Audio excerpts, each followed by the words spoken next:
Linear differential equation. 12th class में ये topic introduce हो चुका है।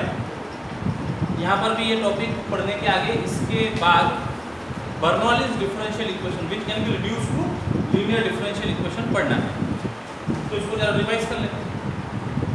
Definition: linear differential equation an equation of the form dy by dx plus function of independent variable into y is equal to function of independent variable.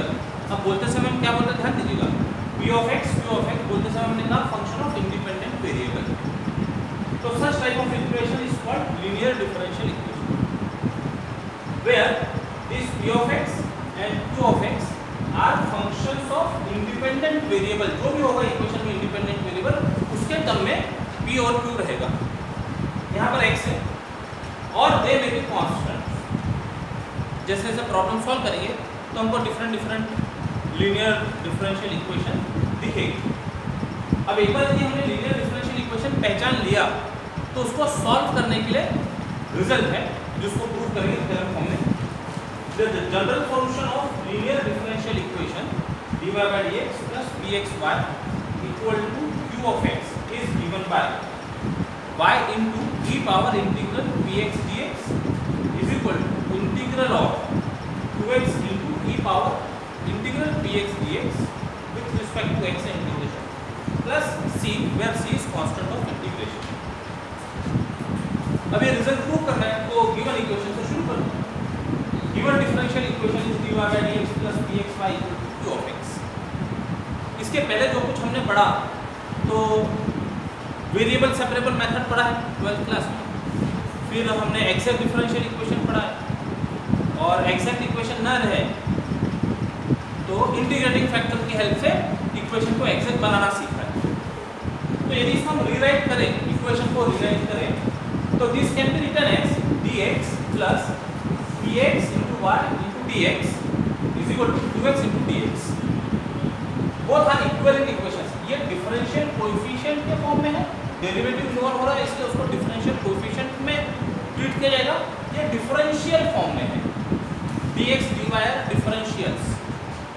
अब इसको यदि collect करते हैं dx की टर्म एक साथ कलेक्ट करते हैं तो ले आएगा px into y minus q of x dx और dy के साथ कुछ नहीं मतलब 1 ले सकते, 1 into dy equal to 0। इसको कंपेयर कर लेते m dx plus n dy equal to 0, we get m equal to the bracket और n equal to dy के साथ 1। m और n मिल गए तो इसका partial derivative with respect to y।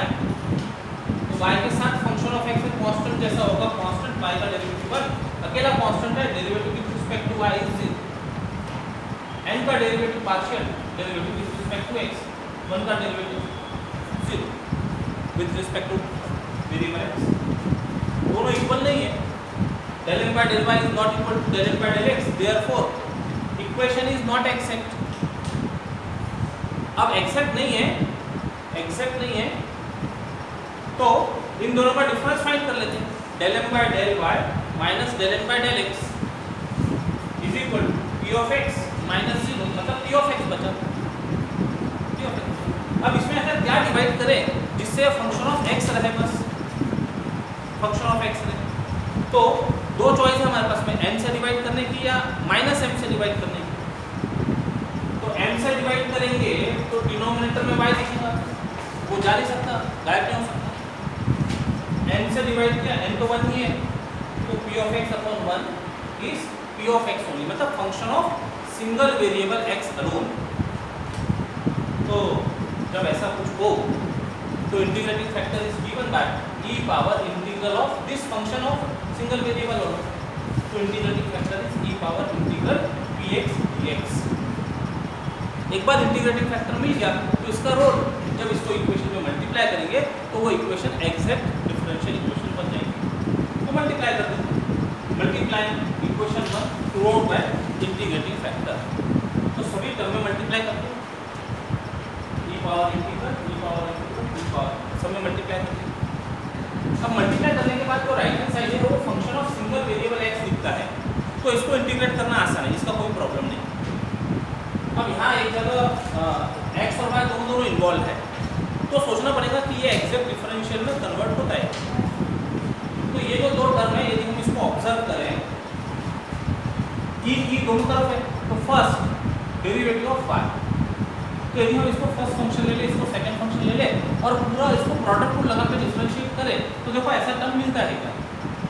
तो यदि इसको फर्स्ट लिया, इसको y को सेकंड लिया, तो फर्स्ट डेरिवेटिव ऑफ सेकंड यदि टर्म आ गई plus second derivative of first. अब ये डायरेक्ट e पावर x होता तो डेरिवेटिव बोल के e पावर x खत्म हो जाता था, लेकिन अकेला x नहीं है, कुछ बैठा है ऊपर, तो चेन रूल लगाना पड़ेगा। तो e पावर समथिंग, पहले पूरा e power something into derivative of something.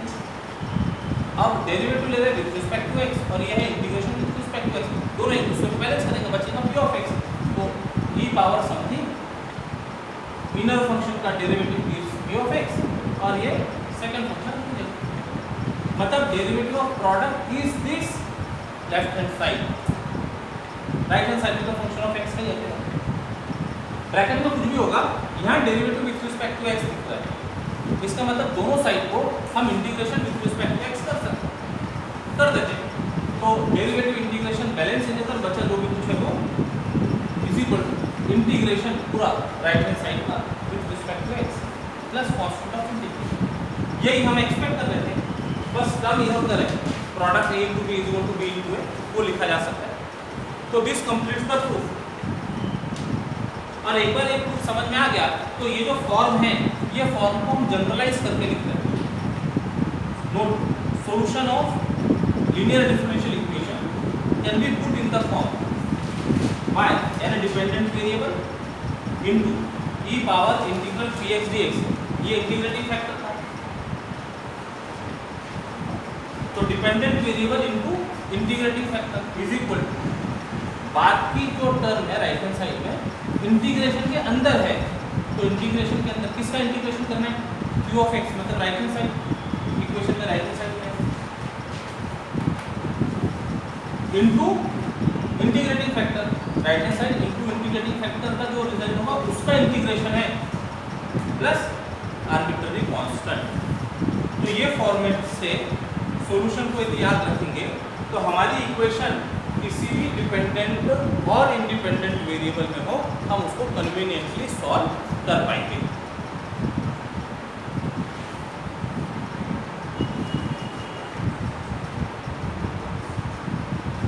Example from exercise, solve the following differential equation. अब हम पढ़ तो लीनियर डिफरेंशियल इक्वेशन का आर्टिकल में इक्वेशन दिए 2y minus x2 dx equal to x dy, ऐसी इक्वेशन दी है। अब सीधे सीधे ये लीनियर फॉर्म में तो नहीं दिख रही। अब हमारे सामने मान लो ये प्रॉब्लम आ जाए एग्जाम में, तो ऐसा देखकर तो नहीं बता सकते कि लीनियर है या नहीं है। तो जिस फॉर्म में है उस फॉर्म से कंटिन्यू करना शुरू करते हैं। क्या है, डिफरेंशियल फॉर्म में है, हम इसको पहले तो ठीक ठाक लिख दिए थे, मैंने dx dy की टर्म एक तरफ, तो इसको शिफ्ट कर लिया माइनस x dy आगे left hand equal to 0। Compare करो इसको m dx प्लस m dy इक्वल टू 0 से, तो m मिल गया और m मिल गया। प्रोसेस शुरू करते हैं, del m by del y del m by del x, दोनों इक्वल नहीं है तो इक्वेशन इज नॉट एक्सैक्ट। तो हमने इंटीग्रेटिंग फैक्टर का मेथड भी पढ़ा है, तो इसमें से तो देखकर ऑब्जर्वेशन नहीं कर सकते कि इसको एक्सैक्ट डिफरेंशियल बनाने के लिए हम अपने मन से कोई इंटीग्रेटिंग फैक्टर लगा दें, नहीं। तो दोनों इक्वल नहीं है तो दोनों का डिफरेंस फाइंड कर लेते हैं, del m by del y minus del m by del x, 2 minus of minus 3 आ गया।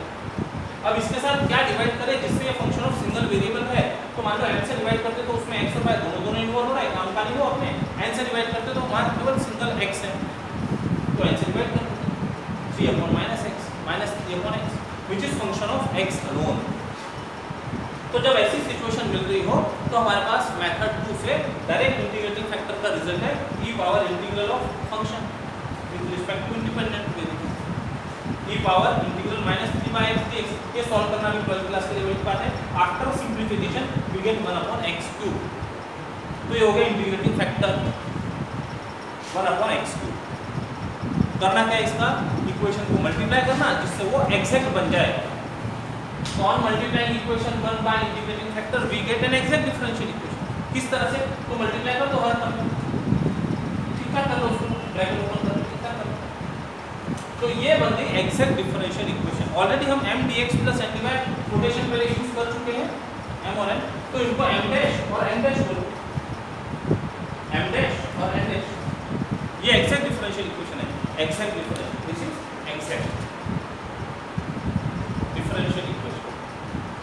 तो solution is given by general solution integral of m dash dx keeping y fix plus integral of n dash dy terms of n dash free from x equal to arbitrary constant.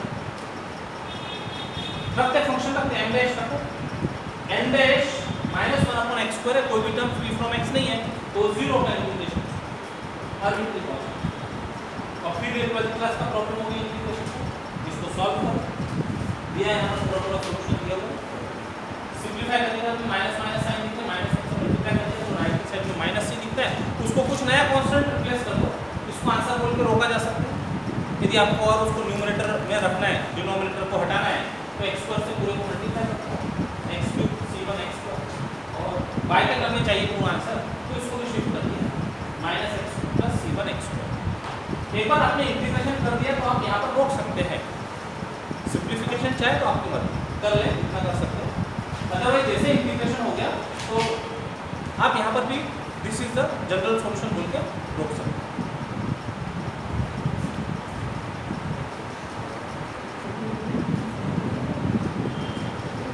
Same problem को हम linear differential equation से solve कर सकते हैं। ये क्यों करते हैं, क्योंकि ये लीनियर डिफरेंशियल इक्वेशन के आर्टिकल में एक्सरसाइज में दिया हुआ है।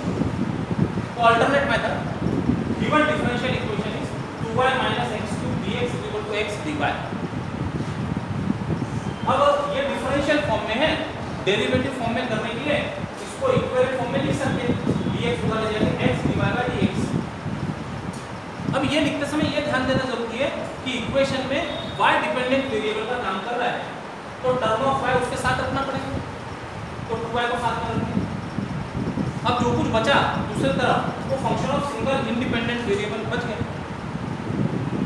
तब ये साइड लेफ्ट हैंड में रख देते, इसको राइट हैंड में रख देते। लेकिन केवल इतना देखने से इसको लीनियर डिफरेंशियल इक्वेशन नहीं बोला जा सकता, क्योंकि लीनियर डिफरेंशियल इक्वेशन का फॉर्म है dy/dx, मतलब कोएफिशिएंट 1 होना चाहिए, plus p of x y = q of x। तो ये तो x से पहले डिवाइड कर, x से डिवाइड कर दिया, -2/x -x3/x। अब ये differential equation linear differential equation के फॉर्म में बनते दिख रहा है।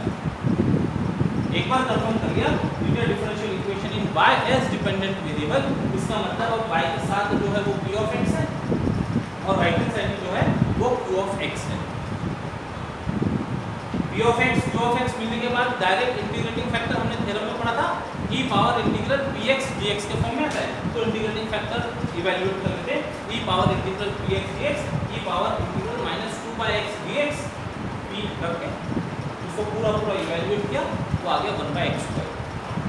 अब आपको ऐसा लग सकता है यहाँ इंटीग्रेटिंग फैक्टर 1/x² आया, इसके पहले जब हमने डिफरेंट मेथड से सॉल्व किया तो इंटीग्रेटिंग फैक्टर 1/x³ आया, दोनों का ट्रीटमेंट अप्रोच अलग अलग था, तो दोनों अपनी अपनी जगह सही।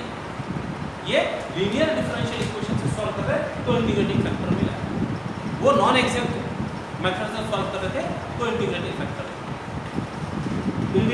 आ गया। तो अब डायरेक्ट हम लीनियर डिफरेंशियल इक्वेशन का जो फॉर्मेट है सॉल्यूशन का वो अप्लाई कर सकते हैं। General solution of linear differential equation is given by y into integrating factor is equal to integral of q of x into integrating factor dx plus c। रख दो इंटीग्रेटिंग फैक्टर 1/x² q रख दो, q है हमारा -x² integrating factor और simplify x² divide होगा -1 dx, -1 का integration minus रहा 1 का इंटीग्रेशन x, डिनोमिनेटर को यदि फ्री करना है तो x² से मल्टीप्लाई करो, y = -x² + cx², where c is arbitrary constant।